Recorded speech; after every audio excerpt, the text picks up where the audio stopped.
Blue Origin officials project confidence in New Glenn, their state-of-the-art reusable rocket poised for its much-anticipated debut by the end of 2024. However, recent developments cast doubt on whether this ambitious timeline can be met. What's holding New Glenn back?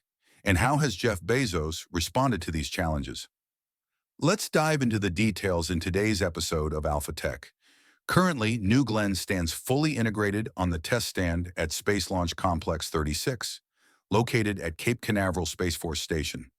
It is gearing up for a critical hot fire test, a milestone designed to assess the coordinated performance of both its first and second stages. While reports suggest that Blue Origin may have conducted a full-scale static fire test, live footage from the site reveals little visible activity. Perhaps it occurred so briefly that it went unnoticed, leaving observers speculating about the rocket's readiness. If anyone has more information about this New Glenn test, please let us know in the comments. Sometimes your contributions become valuable sources of knowledge that foster some really insightful discussions. Thanks for that. All right, so completing a comprehensive test like this for New Glenn would mark a critical milestone in its journey toward the rocket's maiden flight. Under the leadership of Dave Lim, Blue Origin has already achieved significant milestones in New Glenn's development. On October 30th, the company successfully transported the enormous first stage of New Glenn to LC-36. In September, Blue Origin conducted a successful 15-second static fire test of New Glenn's second stage, powered by two BE-3U engines running on liquid oxygen and liquid hydrogen. The stage generated a combined thrust of 173,000 pounds. This was the most comprehensive test disclosed by the company since the inception of the New Glenn program. However, do you imagine this progress came without setbacks? While these achievements mark tangible progress, Blue Origin still faces significant challenges that could jeopardize New Glenn's ability to launch on schedule. One of the most pressing issues is the incomplete state of several key rocket components. Recent photos reveal that critical sections remain unfinished, raising doubts about the rocket's readiness for the projected timeline. Doesn't it make you wonder why, despite having nearly the entire rocket integrated, Blue Origin has yet to conduct comprehensive testing? Comment yes if you also find this really weird. For a company trying to compete with SpaceX, why would a company striving to compete proceed at such a slow and cautious pace?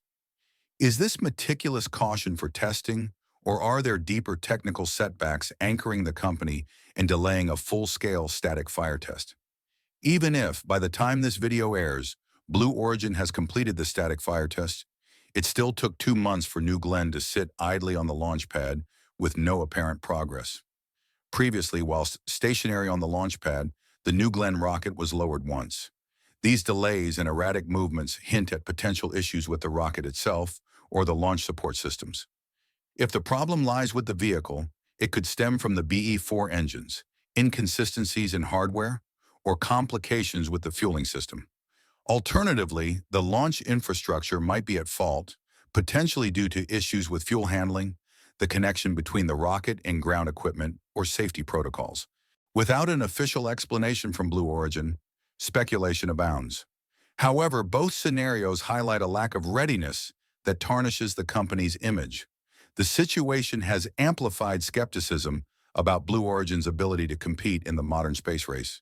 Elon Musk, CEO of SpaceX, has not missed the opportunity to highlight this disparity. On November 21st, the same day New Glenn got rolled out to the pad, Musk tweeted, "How time flies," alongside an image of himself and Jeff Bezos from a meeting 2 decades ago. Elon's caption referenced advice he had given Bezos at the time, which he claimed had been ignored. Criticism of Blue Origin's work ethic is not new. In 2018, Jason Davis, a former Blue Origin official, remarked, "Blue is kinda lazy compared to SpaceX." Today, that sentiment resonates even more as SpaceX continues to achieve milestones. Last quarter alone, SpaceX completed 2 Starship missions, underscoring its dominance, while New Glenn stays grounded. Beyond the technical hurdles, regulatory barriers also pose a significant threat. Blue Origin has yet to secure the necessary launch license, an essential step for gaining approval for its maiden flight. This licensing process involves rigorous reviews, And even if the rocket is technically ready, the absence of regulatory clearance could lead to additional delays. The uncertainty surrounding the licensing timeline adds to the complexity, potentially extending the wait. Despite advancements in rocket preparation, it's nearly impossible to predict when New Glenn's inaugural flight will actually happen. The rocket has faced so many delays that Blue Origin's original promises seem like distant memories. Just this year alone, the company projected a November launch date, only to later revise its forecast to a vague before the end of the year. However, even this adjusted timeline seems more like speculative optimism than a concrete plan, as no official announcement has yet been made. Blue Origin, a rocket company founded by Jeff Bezos, plans to use New Glenn's first flight to test its proprietary Blue Ring hardware. The system is designed to deliver payloads to precise orbital positions after deployment, a critical feature for its commercial and government clients. Moreover, this mission serves as the first of two mandatory flights needed for certification by the Space Force to handle national security missions. At its core, New Glenn is a heavy-lift rocket powered by 7 BE-4 engines, which collectively generate an impressive 3.8 million pounds of thrust to lift off. This immense power surpasses that of other rockets, such as ULA's Vulcan Centaur, which also uses BE-4 engines, but integrates only two. In addition to its payload delivery capabilities, Blue Origin has ambitious plans to make New Glenn reusable. The company intends to land the rocket's first stage on a recovery platform in the Atlantic after launch, a method reminiscent of SpaceX's approach. Kind of like SpaceX's Falcon 9 booster landings, attempting such a maneuver on a maiden flight is an audacious gamble, given the complexity and risks involved. SpaceX's own journey to perfect booster landings illustrates how challenging this task can be. It wasn't until its 20th flight that SpaceX achieved its first successful Falcon 9 booster landing, following numerous iterations and failures. Blue Origin's decision to attempt this on New Glenn's very first flight introduces significant risks, as even a minor error could derail the program and cause substantial delays. Reusability is a key feature in New Glenn's strategy to compete with SpaceX on cost and launch frequency. However, it's worth noting that Blue Origin is entering this race years behind SpaceX, which has already established itself as the leader in reusables.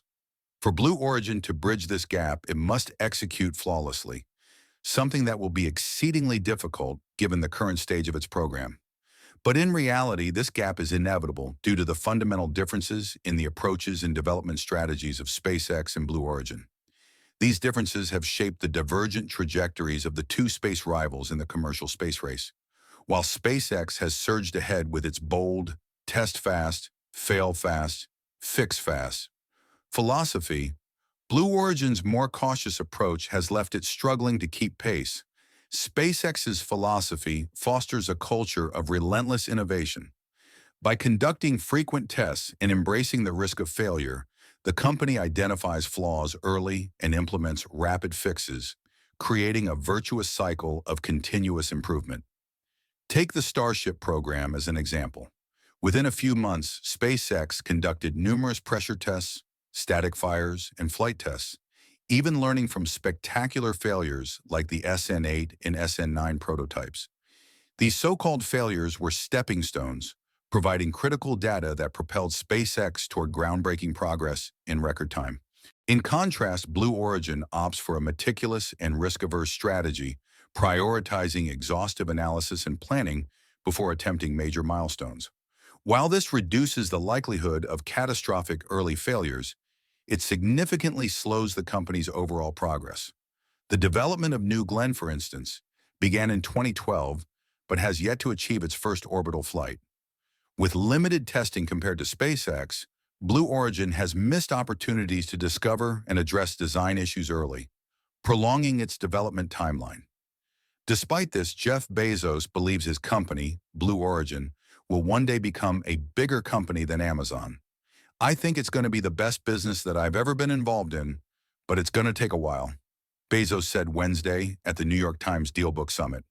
Amazon, founded by Jeff Bezos in 1994, boasts a staggering market value of $2.3 trillion.